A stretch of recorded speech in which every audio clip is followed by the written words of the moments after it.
무엇가 내가 하나님 앞에 어떤 열매가 될까? 나는 어떤 열매인가? 돌아보는 시간이 되기를 바랍니다. 추수감사절 때 많은 사람들이 각 교회 가보면 지금 우리 개척교회들은 쌓아놓을 것이 없어서 못 쌓아놓지만 큰 교회는 전부 그것이 우상의 재물같이 다 쌓아지고 있습니다. 앞에, 강단 앞에, 또 강단 옆에.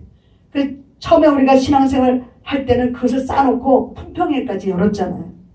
저도 다닐 때, 집사 때 품평회 열면서 그걸 보면서 제가 그거 상도 받은 적이 있어요. 근데 그리고 추수감사절 밤에는 뭐를 해요? 가족 찬양을 합니다. 그런 것을 할 때 그때도 또 좋은 그 나름대로 또 좋았어요. 그런 모든 것을 갖다가 바치면서 제일로 굵은 과일 갖다 바치고 또 제일 좋은 곡식 갖다 바치고 그래서 다 이렇게 쌓아놓고 있을 때 보면 참 흐뭇하고 아름답고 좋았어요. 그래서 넓은 들에 익은 곡식 황금 물결 뒤치며 넓은 들에 익은 곡식 황금 물결 뒤척이지만 이제 그것을 낫을 기다리는 그것들이 어떤 낫을 기다려요? 사람의 손에 의해서 연장이 돌려짐으로 그 연장을 가져가서 단번에 그 벼단을 베어와야 돼. 그래야 되는데 낫이 들지 않으면 한 번에 베을 수가 없다는 거예요. 그 낫을 한 번에 베울 수 있도록 낫을 잘 갈아야 그 낫이 잘 들어서 벼단을 베와서 그것을 탈곡을 할 수가 있다는 것입니다. 그와 마찬가지로 우리 영적으로도 보면 우리가 하나님 앞에 어떤 열매를 드려야 되는가? 내 자신을 봤을 때 오늘 마태복음 13장 31절에 보면 비유를 가르쳐서 가라사대 천국은 마치 사람이 자기 밭에 갖다 심은 겨자씨 하나를 같다고 그랬습니다. 그리고 금방 읽은 말씀 속에서 누가복음 13장 18절에 보면 그러므로 가라사대 하나님의 나라가 무엇과 같을꼬 내가 무엇으로 비교할꼬 마치 사람이 자기 채전에 갖다 심은 겨자씨 하나를 같다 그럽니다. 겨자씨는 눈에 보이지 않습니다. 잘 보이지 않죠. 그죠? 보이기는 보여도 저만한 딱 찍은 것처럼 보입니다. 그런데 그 씨를 심으면 싹이 난다는 것이죠. 우리 예수 그리스도를 믿는 사람들 눈에 예수님의 모양이 보이지 않습니다. 예수님의 그 능력이 그 사랑이 보이지 않습니다. 그런데 보이지 않는 그 씨가 심령들 속에 들어가서 잘 박힌 모처럼 박혔을 때 그리고 그 심령의 땅이 좋은 땅으로 기경되고 갈아엎어지고 회개한 밭이 됐을 때에 그 밭에 심은 겨자씨 같은 정말로 작은 한 알의 씨앗이지만 그 씨앗이 들어갔을 때 예수 그리스도의 생명이 그 속에서 싹이 난다는 것이죠. 그랬을 때 그 싹은 잘 자랄 것이며 그리고 말씀으로 자꾸 물을 주고 말씀으로 또 다듬고 말씀으로 일구고 말씀으로 밭을 매주고 말씀으로 자꾸 가서 뭐예요? 자꾸 살펴줘야 되는 거예요. 살펴줘야만이 겨자나무가 크게 쭉쭉 뻗어나서 큰 나무가 되어서 각종의 새들이 와서 깃들었을 때에 너도 오고 나도 오고 서로 모여서 막 연합하여 선을 이룬다는 것이죠. 연합했을 때에 연합하면 뭐예요? 우리가 한두 사람은 비유 맞추기 좋아요. 그런데 연합할 때는 비유 맞추기 상당히 힘들어요. 연합할 때 소리가 엄청 나요. 이쪽에서 이렇게 해라 저쪽에서 이렇게 해라 전부 다 북치고 장구치고 꽹가리 두드리고 나팔 불고 기타 치고 그러니까 악기를 가지고 기타 치고 장구 치고 북치고 이런다면 얼마나 좋겠어요. 그런데 악기가 아니고 사람 목소리로다가 여기 가서 저기 가서 막 꽹가리 소리를 냈을 때 연합할 수가 있어요? 연합이 안 돼요. 그렇지만 하나님은 연합하라 그랬어요. 그런 가운데서도 연합하라는 거예요. 그래서 로마서 8장에도 보면 모든 것이 합력해 선을 이룬다. 곧 그 뜻대로 부르심을 입은 자들에게는 모든 것이 합력하여 선을 이룬다는 거예요. 선을 이루기 위해서는 뭘 어떻게 해야 돼요? 내가 내 마음부터 지켜야 된다. 내 마음의 밭이 돌짝밭이냐 내 마음의 밭이 옥토의 밭이냐 이걸 먼저 내가 점검해서 내 마음의 밭이 먼저 잘 일궈진 좋은 땅이 됐을 때 모든 사람들이 왔을 때에 같이 잘 조화를 이룰 수가 있다는 것입니다. 내가 마음이 열어지면 누가 와서 찔러도 뭐예요? 속이 안 상해. 근데 내 마음이 다쳤을 때는 누가 와서 조금만 찔러면 너 날 건드렸어? 너 나한테 시비 걸었어? 두고 봐. 반드시 내가 안 갚은 말이라. 그러잖아요. 근데 사람들이 어떤 사람 그러더라고요. 자기 마음에 안 든다고 기도한대. 뭐라고 기도해? 내가 기도 들어가 있어요. 이제부터 당신을 위해서 내가 기도 들어갑니다. 그럼 기도 들어가면 그 사람 위해서 기도 들어가면 뭘 해야 돼? 축복 기도 들어가야 되는데 저주 기도 들어간다는 저주 기도. 저주 기도는 하나님이 안 받아요. 하나님은 나한테 잘해준 사람한테도 축복 기도 해야 되고 못해준 사람한테도 축복 기도 해야만이 하늘나라에 상대된다는 사실입니다. 그런데 우리는 뭐예요? 나한테 힘들게 한 사람 두고 봐. 내가 기도 들어가. 내가 기도해서 당신 내가 망가뜨릴 거야. 이렇게 하는 사람도 더러는 있더라는 거예요. 저도 만나는 사람 중에 그런 말을 하는 사람 들어봤어요. 근데 또 들어보고 내 자신을 또 돌아봤어요. 나는 안 그런가? 역시 나도 마찬가지로 누가 나한테 좀 해롭히면 그것이 속에서 요래 꽁하게 돼가지고 속이 안 풀려. 네? 그게 하룻밤 자고 이틀밤 자고 3일밤 자도 안 풀려. 그런데 하나님 앞에 내가 먼저 금식 한 끼라도 하고 하나님 앞에 기도하면 그것이 풀려지는 것을 발견하게 됩니다. 자, 우리는 겨자씨는 좋은 씨라는 것이에요. 우리 마음속의 밭에 좋은 씨를 심어야 되는데 악한 가라지 씨를 심으면 가라지는 보기 좋아요. 사람들 보기 좋게 막 무성하게 자라요. 그러나 좋은 씨는 무성하게 자라지 않습니다. 우리가 말씀을 처음에는 믿음이 없을 때는 무조건 말씀을 읽으라 그래요. 읽지만 뜻을 알아요? 못 깨달아요. 읽어 나가기만 합니다. 그러나 나중에 이제 말씀이 내 안에 bek히고 내 안에서 자꾸 싹이 트게 되면 말씀을 읽을 때 한 장 가지고도 하루 종일 걸려요. 아하, 여기 이런 말씀이 있었구나. 아, 이런 말씀이었구나. 못 깨달았던 말씀을 깨닫게 되면 이걸 하루에 한 권을 다 보기를 원하는 다독하는 것이 아니라 통독하는 것이 아니라 뭐예요? 이것을 세밀하게 깨물어 먹을 수 있는 고소한 맛을 내가 느낄 수 있도록 주님이 내 안에서 살아계신 것을 느낄 수 있도록 내가 말씀을 먹는다는 사실입니다. 그랬을 때 새벽기도 나갔을 때도 이 한 장 가지고 얼마나 은혜가 되는지 몰라요. 그거 가지고 막 여기 찾아보고 저기 찾아보고 이 말씀이 나한테 이렇게 비소가 되어서 꽂히는구나. 이 말씀이 나한테 이렇게 축복이 되어서 와닿는구나. 이 말씀이 참으로 하나님 앞에 가는 순간까지 나는 정말로 이 말씀 붙잡고 승리해야 되겠구나. 이런 마음을 먹게 됩니다. 자, 마태복음 13장 11절에 보면 천국의 비밀을 아는 것이 너에게는 허락되었다 그랬어요. 천국을 아는 것이 누구한테 허락되었어요? 11 제자한테 허락됐다는 거예요. 예수님께서. 그런데 모르는 사람한테는 허락이 안 됐어요. 그거를 알려고 하는 사람, 주님을 믿고 진실로 따르는 사람, 그런 사람한테는 이 비밀이 허락이 됐다는 거예요. 그래서 그 비밀을 주님은 가는 데마다 알려주지만 주님은 또 다시 말씀하시기를 나를 다 따르는 것 같았지만 그 중에 하나는 아니다. 그 중에 하나는 아니다. 알고 계세요. 누구요? 가룟 유다를 가리키면서. 그 중에 하나는 아니다. 우리에게 주님이 오늘도 말씀하십니다. 너의 밭이 오토밭이 됐느냐? 너의 속에 좋은 씨가 들어가느냐? 물으신다면 우리가 어떻게 대답을 해야 될지 이 시간도 한 번 더 생각해보는 귀한 시간이 되시기를 바랍니다. 자, 누가복음 13장 24절에 보니 좁은 문으로 들어가라고 말씀하십니다. 좁은 문으로 들어가기를 힘쓰라. 내가 너에게 이르노니 들어가기를 구하여도 못하는 자가 많다. 좁은 문으로 들어가기를 구하여도 들어가지 못하는 자가 많다. 마태복음 7장 13절에 좁은 문으로 들어가라. 멸망으로 인도하는 문은 크다 그래요. 멸망으로 인도하는 문은 크다. 곧 가라지의 씨는 넓다는 거죠. 풍성하다는 거죠. 우리가 어떤 교회 가보면 이 강단에 조화를 해놓은 강단이 있어요. 조화는 날마다 볼 때마다 이뻐요. 볼 때마다 이쁘고 그런데 변화가 없어. 시드는 것도 없고 더 활짝 핀 것도 없고 망울을 갖다가 꽂아놔서 망울이 그대로 있고 그 꽃이 변화가 없어요.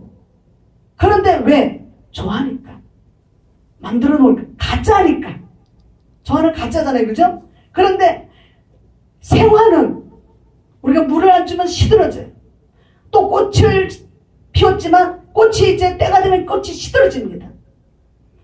그러므로 우리는 정말로 이 생화같이 하나님 앞에 잘 말씀의 물을 빨아먹을 때는 내가 생생하게 생동함을 얻을 수 있어요.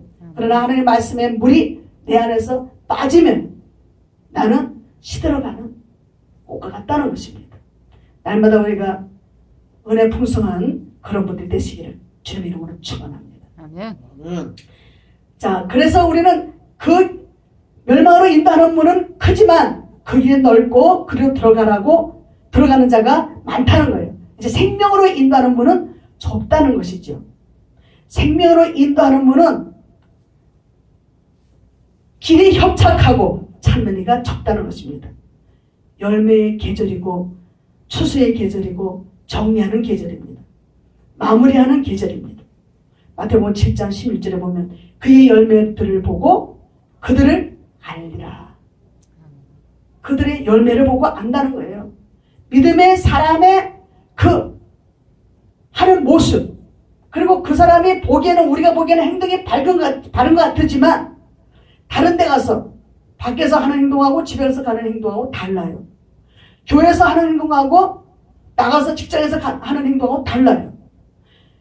그러나 하나님은 중심을 보시기 때문에 그 속에서 그 열매가 어떻게 뻗쳐나가는지 하나님은 그들의 가정을 통해서 그들의 생업을 통해서 열매가 나타나도록 하신다는 거예요. 우리의 열매가 어떻게 뻗어나갈까요? 한나가 기도하는 그 기도 능력 때문에 사무엘의 열매가 뻗어나갔어요. 그죠? 한나의 기도는 엄청난 기도예요. 가난한 자를 부욕케 하는 기도고 새끼 못 낳는 자가 새끼 낳는 기도고 제사장에게 믿음을 심어주는 기도였어요. 그리고 자기의 남편이 바람을 피웠고 새끼를 낳지만 자기의 남편까지도 믿음을 줄 수 있는 기도였단 말이에요. 그리고 분인나, 자기를 격동시켰던 분인나였지만 그 분인나까지도 이 한나를 함부로 여기게 하지 못하는 기도였단 말이에요. 그러니까 우리가 기도하는 사람은 못 이겨요. 그러니까 우리가 기도하는 사람이 돼서 아무도 이길 수 없는 그런 능력자들이 되기를 바랍니다. 네. 우리의 기도는 만사를 변화시킨다 했습니다. 우리의 기도는 하늘을 연다고 했습니다. 우리의 기도는 하늘 보좌를 열 것이며 또한 하나님의 천국 창고를 열어주셔서 하늘의 아름다운 그 보고가 열려짐으로 신명기 28장에 말씀하고 있죠. 11절에 12절에 1절부터 14절까지 좋은 말씀이 나와 있잖아요. 복을 받는 그런 능력의 기도. 그래서 우리는 하늘나라의 아름다운 보고가 열려질 것이며 나가도 복을 받고 들어가도 복을 받는 그런 사람이 된다고 말씀하고 계십니다. 하나님이 열매를 주시는데 나가도 복을 받는 열매, 들어가도 복을 받는 열매, 그리고 하나님께서 주시는 아름다운 보고가 열어지는 그런 열매로 우리에게 나타나게 해주실 줄로 믿습니다. 16절에 보면 가시나무에서 포도를 엉겅퀴 해서 무화과를 따겠느냐 그랬어요. 그들의 행동이 개떡 같은데, 믿음의 사람들이 개떡 같은데 어떻게 좋은 열매가 나오겠느냐는 거예요. 하나님은 잠시 잠깐 우리가 보이는 것에 치중이 돼서 잘 되는 것 같지만 결과적으로는 잘 되지 못한다는 거예요.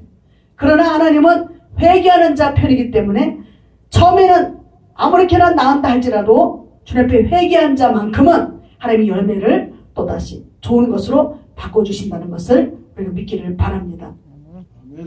자, 마태복음 7장 21절 보면 주여 주여 하는 자마다 다 천국에 들어가지 못한다 그랬습니다. 내 아버지의 뜻대로 행한 자라야 들어간다고 합니다. 주여 주여. 많은 사람들이 주님을 찾죠. 우리가 진심으로 주님을 불러야 되는데 습관적으로 주여 주여 뭐 조금만 저기 하면 막 아이고 주여 아이고 주여. 주님의 뜻대로 행하지 못했을 때 주님을 찾아야 돼. 주님, 나는 죄인입니다. 주님, 나는 죄인입니다. 오늘도 내가 하나님 앞에 어떤 죄를 졌나요?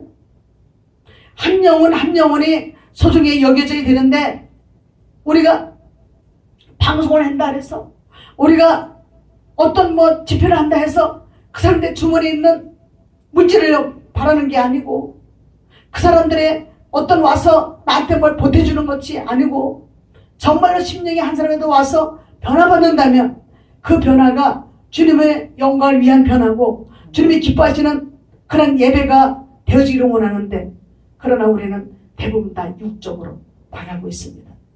사람의 숫자를 보고 사람의 주머니를 보고 사람의 그 어떤 발걸음 속에서 뭔가가 나한테 유익이 되는 것을 찾아보게 됩니다.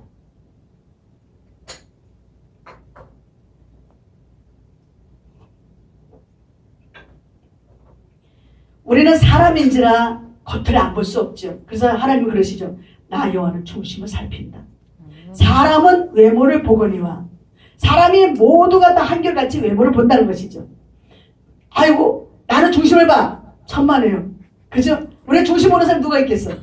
하나님만이 중심을 살핀다는 거예요. 네? 사람들이 순간적으로 아유 절대로 나는 사람 중심을 볼 거야. 나는 외모를 안 봐. 그래도 속으로 뭐예요? 사람을 보지. 그죠? 누구도 그런 속일 수가 없는 거예요. 그렇지만 중심을 보려고 노력하는 거예요. 하나님 오늘도 중심 보게 하옵소서. 오늘도 심령을 보게 하옵소서. 우리도 찬양 방송을 해봤지만 하고 지금도 찬양센터를 하고 있지만 그 대표 목사님은 그러십니다. 사람을 보지 말자. 주머니를 보지 말자. 처음에는 그런데 조금은 우리가 민감하게 마음도 그랬었던 것 같아요. 그런데 그 목사님은 취지가 누가 오더라도 편안하게 대해주죠. 그런 마음에서 늘 사랑을 가지고 사랑을 품고 대하다 보니까 누구라도 와서 재미있게 기쁘게 즐거운 마음으로 하나님 앞에 신령과 진정으로 예배하는 모습이 되는 것을 볼 수가 있습니다. 지금도 여기 우리 김 목사님 대표 목사님께서 얼마나 지금 사람들이 많이 안 모였다 해서 지난주에는 많이 모이셨지만 많이 안 모이셨다 해서 첫째는 뭐예요? 하나님 앞에 죄송하고 둘째는 설교하는 저한테 미안해 하시고 셋째는 우리 목사님께서 아이고 이럴 수가 있을까? 이럴 수가 있을까? 실망도 없지 않아 있죠. 그러나 우리는 때에 따라서는 하나님이 안 보내주실 때도 있어요. 때에 따라서는 하나님이 엄청난 사람들 보내주실 때가 있어요. 우리 교회에서 노회 예배를 드렸는데 전에 처음에는 13분 오셨더라고. 근데 그 다음에는 20명 오셨고 이번에는 30명 가까이 오셨어. 그래서 하나님의 때가 있는 거예요. 보내주실 때가 있는 거예요. 그래서 얼마나 주님 앞에 감사한지 감사로 예배를 드리게 되었습니다. 그래서 선지자 주님 앞에 우리가 주여 주여 주님의 이름만 부르는 그런 사람이 아니라 진심을 담아서 주님 내가 오늘도 주님 앞에 무슨 열매가 될까요? 나도 주님 앞에 열매가 되기를 원합니다. 잘 익은 감과 같이 잘 익은 벼이삭같이 잘 익은 호박같이 잘 익은 무슨 열매같이 내가 주님 앞에 드려지기를 원합니다. 주님 나도 벼이삭처럼 고개 숙이기를 원합니다. 주님 나도 호박같이 덩치가 커서 많은 사람들에게 약재가 되기를 원합니다. 주님 나도 포도송이가 돼서 모든 사람들 앞에 정말로 그 사람들이 좋아하는 그런 포도송이가 되기를 원합니다. 주님 앞에 내가 들어졌을 때 주님이 잘 익었다. 내가 농사를 잘 지었다. 너로 하여금 내가 영광을 받을게. 내가 너 때문에 영광을 받아. 하는 하나님의 음성이 우리 모두에게 들려지기를 원합니다. 너희가 내 이름으로 선지자 노릇하고 내 이름으로 귀신을 쫓아내고 내 이름으로 또한 권능을 행하고 그리고 여러 가지 일을 행했지만 주님은 오늘도 말씀하십니다. 나는 너희를 도무지 모른다. 뭐 때문에 능력을 행했어요? 하나의 무당들이 복채를 원하는 것처럼 우리가 주머니를 원했다는 거예요. 내가 이렇게 하면 저 사람들 어떻게 좀 더 할까? 이런 생각도 해본 적이 있었다는 거예요. 여기는 절대 그런 분들이 안 계시지만 지나간 세월을 돌아보면 저 역시도 그래왔던 것은 아닌가라는 생각을 해봅니다.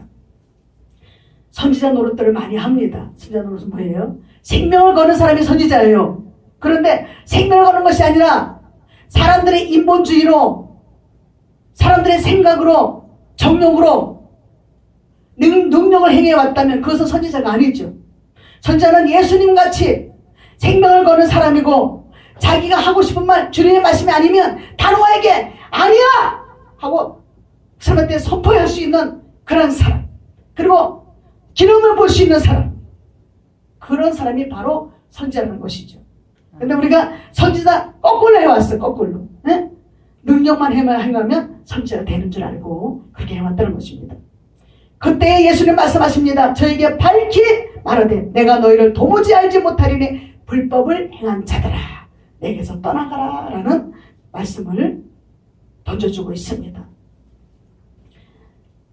자, 그래서 누가복음 13장 30절 보니까 보라 나중된 자로서 먼저 될 자가 있고 먼저 된 자로서 나중될 자도 있다. 먼저 된 자는 누구예요? 유대인입니다. 나중된 자는 누구예요? 이방인입니다. 또한 우리가 먼저 된 자는 누굽니까? 모태신앙이에요. 나중된 자는 늦게서야 예수 믿은 사람이에요. 우리 자신을 돌아볼 때 저도 역시 이방인이었고 늦게 믿은 사람이에요. 우리 집에서도 내가 일대고 우리 시댁에서도 일대예요.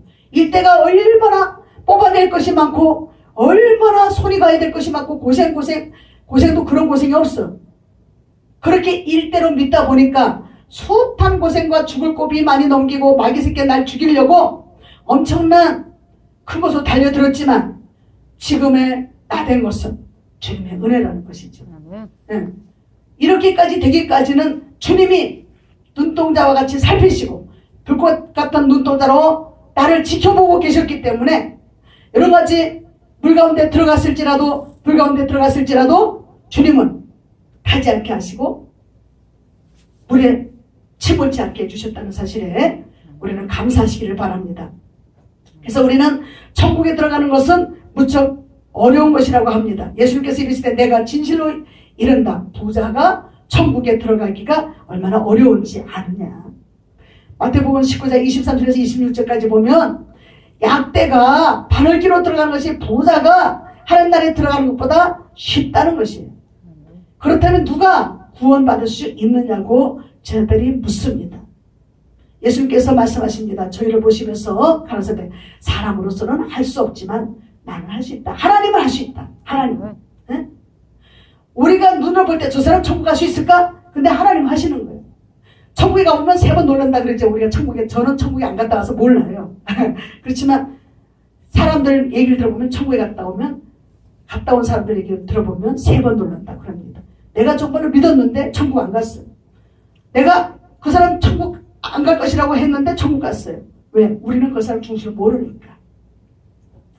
그래서 당시 속담이 이르기를 거의 불가능한 것을 표현할 때 이런 말을 사용했다는 것입니다. 이런 동양인의 과장법적 표현은 성경에 종종 나타나 있습니다. 눈 속에 들보도 마찬가지고 바늘귀는 예루살렘 성벽에 있는 한 작은 문을 가리킨다고 합니다. 바늘구멍처럼 생긴 그런 작은 구멍. 약대 낙타가 이 문을 통과하려면 그 위에 실었던 모든 물건을 다 내리고 그리고 무릎을 꿇고 바짝 자기 몸을 웅크려가지고 그 문을 들어가야 예루살렘을 들어갈 수 있다는 거예요. 그런 것처럼 부자가 천국 들어가려면 자기에 있는 재산을 다 버리고 하나의 모든 것을 다 천국 들어가기 위해서 다 구제하고 그래서 예수님 그러시잖아요. 한 청년한테 네 모든 것을 다 팔아서 구제하라. 네? 그래서 그것을 다 버리고 자기 자신을 납작히 엎드려서 겸손하게 만들어져야 하늘나라에 들어갈 수 있다는 것입니다. 그래서 다시 한번 우리가 생각하면 천국 들어가는 것이 어려운 건 아니야. 다 버리면 되니까 그렇죠? 예, 다 버리면 됩니다. 우리 모두 버리고 하늘나라에 갈 때는 좋은 열매로 주님 앞에 서는 그런 우리 모두가 되시기를 주님 이름으로 축원합니다. 기도합니다.